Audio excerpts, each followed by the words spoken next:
বাংলাদেশ জামায়াতে ইসলামী ২ নং বিয়াঘাট ইউনিয়ন যুব বিভাগ ৭ নং ওয়ার্ড যোগীন্দ্রনগর কমিটি গঠন সম্পন্ন হয়েছে।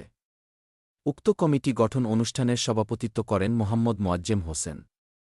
প্রধান অতিথি হিসেবে উপস্থিত ছিলেন মাওলানা আবু বক্কর সিদ্দিক, আমির বাংলাদেশ জামায়াতে ইসলামী ২ নং বিয়াঘাট ইউনিয়ন শাখা।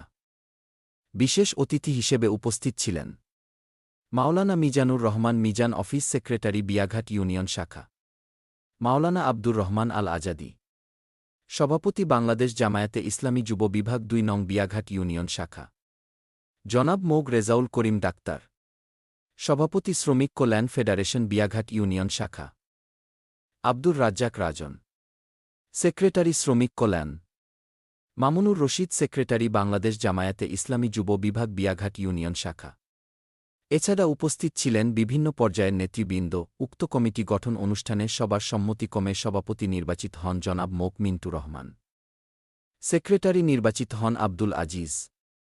৫-০ সদস্য বিশিষ্ট একটি কমিটি গঠন সম্পন্ন হয়েছে। যুবকদেরকে নিয়ে আগামী ইসলামী রাষ্ট্র পরিচালিত হবে এ আশাবাদ ব্যক্ত রেখে সকলের সুস্বাস্থ্য কামনা করে দোয়ার মাধ্যমে অনুষ্ঠানটি সমাপ্ত ঘোষণা করা হয়।